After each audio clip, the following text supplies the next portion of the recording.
Ivan a právě se nacházíme na Janovské rozhledně v Děčínu.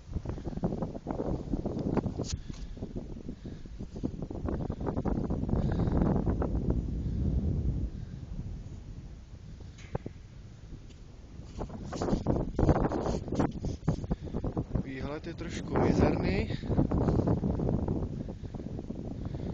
No, nic moc výhled. Celkem mlha. No, to je taky docela blbý počasí dneska. Podíváme se okolo.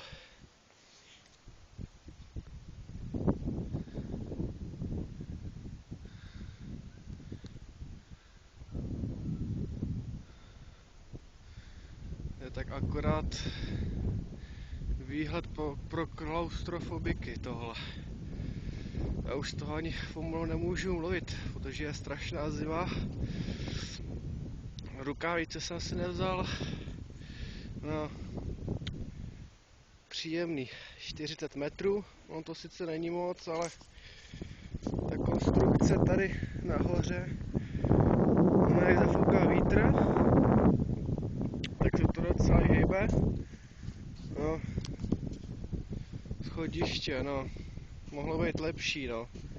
Nahoře, tam akorát máme vysílače a to je taká blbě vidět. No.